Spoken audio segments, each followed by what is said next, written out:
Hey gamer, have you noticed that there's one part to video games that's just kind of worse nowadays? Sure, a lot of folks might end up talking about games releasing in broken, buggy states, or predatory microtransactions and loot boxes in premium AAA games, or even, a single player game being online only? And I probably will do all of that one day, but for today I want to use my platform to complain about the following. Yeah, so the first time you start a game up kinda sucks nowadays, right? Like, it isn't just me? Okay, so I know that this is a small thing that most people don't care too much about because you just want to play the game, but that's kind of my point. Take a look at Kirby and the Forgotten Land. The first time you boot up the game, you have 2 story cutscenes, sure, but you're also able to do my favorite thing in the world. Just skip them. Once you're through them all the way, bam! You got a video game.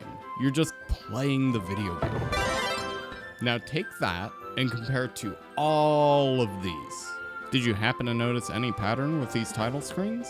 If you said that they're all boring as hell, then you guessed right and win a free subscription to the channel, so make sure to hit that button below to claim it. I'm glad to have you. What I don't get about 2024 is that when it comes to a level of polish, gameplay is juicier than ever, soundtracks are more groovable than ever, graphics are getting to the point where they can't possibly get that much better, but I'll see you in 10 years when this statement ages poorly, and video game writing is finally... well, it's getting there. But why have we made all these advancements in high-tech gaming technology when title screens have been left to devolve into a logo, some elevator music, and a JPEG if you're lucky? I think in order to understand what we're looking at, I've got to take you on a trip way back in time to the prehistoric era of video games, the 1980s. Nintendo Entertainment System. Zelda Link's Awakening from Nintendo. 11 world-class contenders. Travel through many worlds, meeting endless characters on your eternal adventures. Now you're playing with power. Most people are going to say that the 1980s was the golden age of arcade games, and that's true. But I like to call it the golden age of title screens. See, back in this early era of gaming, you couldn't just pop into a store and buy a game for 60 bones. Oh no, this was all pay-per-play. In order to be able to extract that pile of quarters from your little pocket, games had to get very creative in how they lured you in and would actively show you what the game plays like, cool moments in battle for fighting games, or just a lot of shiny lights if you love gambling, and yes, those do count. And this is super cool, because not only does it show you what you're about to pop your quarters into, but it also served as a light visual tutorial to show what all these joysticks and buttons would do. You were getting lured in and suckered out of your money, but you were learning, and that made it worthwhile. And before you knew it, you were $20 poorer, you just finished steamrolling a couple in King of Fighters 95, and you would go on to create the hit video game franchises Kirby and Super Smash Bros. For Nintendo. Your name was Masahiro Sakurai, and you would become one of the greatest sinners when it comes to video game title screens being bad. You won, but you learned nothing from that fateful day.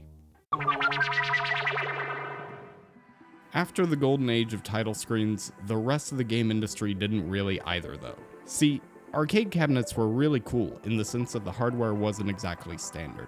Every single game used customized parts for the cabinets, allowing the game to function exactly how it needs to, with the only restraints being the time's technological limits and the financial cost to actually build the cabinet.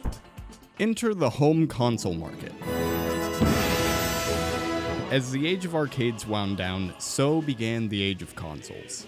See, home video game consoles had existed alongside the age of arcades, with one of the first systems to hit the market being the Fairchild Channel F in 1973. In the time that followed, there were plenty of other systems that hit the market, including the start of Atari's entry into gaming history with the Atari 2600 in 1977. It wasn't really until 1983 when Nintendo released the Nintendo Entertainment System that the home console market really took off. See, until that point, if you were into graphics, arcades were still the way to game, as they offered superior visuals because of their customized hardware. They could just do more, better. Even though the games themselves were unique, every game on a particular console had to use the same, standardized hardware that the manufacturer decided on, meaning there were more constraints on what could be done with the game.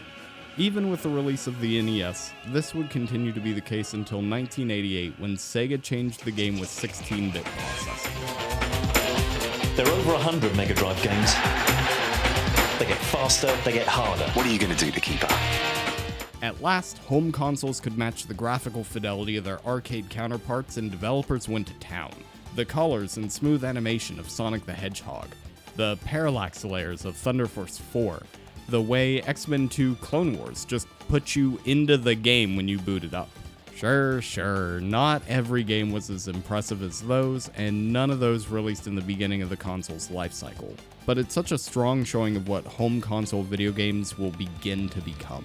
At least that's what I would say if Nintendo wasn't being so boring over on the Super Nintendo. I've said it for years, amazing games, bad title screens. Super Mario World gets a pass because it's basically perfect. While the Super Nintendo is debatably a more powerful console on paper than the Sega Genesis, developers, Nintendo included, didn't exactly go crazy on title screens. I guess that makes a lot of sense though, because arcade games have a different goal in mind. Home consoles are a little bit different in the sense that the title screen doesn't have to lure you in because you already bought the game. That was the box art's job. So then what's even the point? Why do we keep these things around? Is it tradition? Is it a technical thing? Do people just like looking at good title screens? And I mean, yeah, it's all three of them. Apart from setting the mood for what you're about to get into, title screens serve as your sign that this plane is ready to fly and you can get right into it, adjust some controls if needed, and have a good time.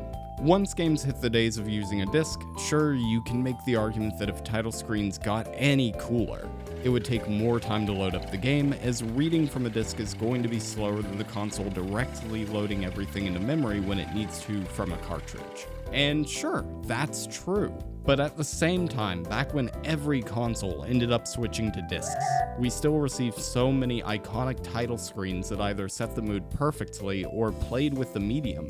Pikmin, Call of Duty Black Ops being a 3D environment that you can escape and move around in. Spyro the Dragon showing off the PlayStation 1's graphical capabilities. Catherine. Wind Waker showcasing Outset Island and the vastness of the Great Sea. And I mean, how can I not talk about Xenoblade Chronicles? Just look at it, evoking its sense of melancholy wanderlust. And how could I possibly forget my first time booting up God of War, and witnessing Kratos sizing up a tree in silence unless I start playing and instantly start chopping down the goddamn tree. In fact, you could say that the console generation that should have had the most limited title screens by nature gave us some of the most iconic. Nowadays, with current gen technology and going into the future, the PlayStation and Xbox still use discs, but the data is loaded onto an internal solid-state drive for faster loading than ever, and Nintendo is back and more cartridgey than ever. So once again, we're in an era where games can load the information to work and have a compelling title screen faster than ever, unless your gaming PC is pretty mid because you spent all your money on RGB instead of specs. With the tech being better than ever, why does it seem that the creativity seems lower than ever though? There are a few standout examples, like the entire modern Persona franchise, Kirby like I mentioned in the beginning earlier, 1-2 Switch even is fantastic and I'll die on that hill. But then I look at franchises we've come to expect better out of, like Mario Odyssey and the Wild era of Zelda. And it's just kind of disappointing when I know what the games have done and what this generation of consoles could do. I don't necessarily think it's that players don't care, because from what I can find, players do care. But I do think that nowadays title screens have become less of a necessity because of modern consoles' ability to go to sleep and pick up right where you left off when you wake it up. Title screens used to be cool because they existed in that moment in between selecting a game and turning on your console as you got ready to play. But nowadays that isn't very necessary at all. Some games have adapted to this, like Xenoblade Chronicles 2 changing based on your progression in the game, but for the most part that title screen boot up is more of a traditional afterthought than anything else. And I wouldn't be surprised to see them go away almost entirely in a future console generation if the industry ever went fully digital. I think I'll be waiting a while to press start to begin that future though. Thanks for watching, and make sure to subscribe if you love a good title screen. I'll see you next time.